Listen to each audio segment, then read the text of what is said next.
Hello my fellow Hetalians and welcome back to Hetafacts, and you're probably waiting on that names video, right? Well, it's not ready yet. I'm still quadruple checking pronunciations. If you want to help with pronunciations, the link is in the description.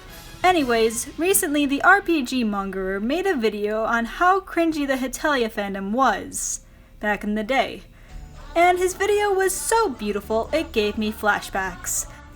It reminded me of a story, though. When people think of drama in the Hetalia fandom, they think way back in the day when the fandom was huge, when the frickin' US-UK wars were constantly fought, and the whole France was a rapist thing was being thrown around. But one thing that most people don't know is when the SJWs led a crusade on this fandom. I remember that day. I was a veteran in that fight. Gather around, children, and I shall tell you the tale of the Hetalia fandom 2 years ago. Yay, story time! Is this about the whole Spade is a pedophile thing? No, Mira. This isn't a story of cringe, it's a story of glory! Can I go to the bathroom first? No, sit down, Anna. What's an SJW? An SJW is a social justice warrior. These are people with no sense of humor who take everything too literally. Like Polish people? No, nothing like Polish people, and if you say that one more time, Matthias, I will make you sit in the corner again. These people think that if they don't like something, it must be offensive. Therefore, no one else should like it. That's dumb. It is indeed. While admittedly Hetalia is racist, that's kind of the whole point. It's a joke. But SJWs don't like jokes, so normally they stay away from the Hetalia fandom. But this was a time where the Hetalia fandom was under attack. Let us begin the story. It was during the time when I fell out of Hetalia. It was a time where I had about 3 posts per month onto my Tumblr if I was lucky. The fandom was dying and it was much smaller at that time. It was March of 2015. The 29th and 30th to be exact. I came back because I felt like revisiting Hetalia since I had a Japanese exchange student at my house and she had just arrived earlier that day, and I got in the mood for Hetalia again. I was on my other Tumblr blog, on my other account, when I heard that there was some shit going down in the Hetalia fandom. So I hopped over to my Hetafacts blog, which had not been very active in a while.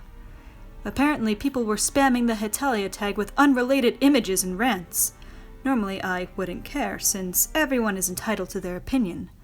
But then I heard people were spamming with porn and gore. Knowing just how young the main audience is, this pushed me over the edge. At this point, I was far more into Homestuck than Hetalia, and I had taken up a hobby of debating against Tumblr SJWs because, well, it's fun. Having a social justice blog and experience with debating these people, I jumped in and started flagging the not suitable for work stuff and talking to the people who were doing this. If you go back in my archives, you could see some of the arguments that happened. The people were attacking the fandom because Hetalia was racist and offensive. Therefore, all fans must be trash, and the tag deserves to be spammed with gore and porn and horrible things. The battle lasted for 2 days, and through my debating skills, I schooled the SJWs on their flawed logic, and they left. That, or they just got bored. I guess you could say that this kind of helped me get back into Hetalia, because 2 months later, I started the blog back up again since I had a new idea for some interesting content. That interesting content was the whole Heta mystery thing. Sure enough, 2 months later, I produced my first Heta mystery, and 11 days later, I wrote what would later make me famous on YouTube. And that is the story of the SJW's crusade on the Hetalia fandom. So the moral of this story is, always fight SJWs when they're being unreasonable?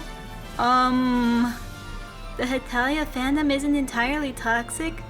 Stand up for yourself? Yes, thank you, Alice, sure. stand up for yourself. What's BDSM? Why is your video so late? Well, I'm back in school, so I won't be updating once a week anymore. It will probably be every other week. I know, it's sad. But quality of content will hopefully get better. Are you going to do a Let's Play of Ironheart? No, I will not, because I do not have the technology to do that. So anyone who does want to Let's Play Ironheart or Russification Roulette, you have my entire permission to do so.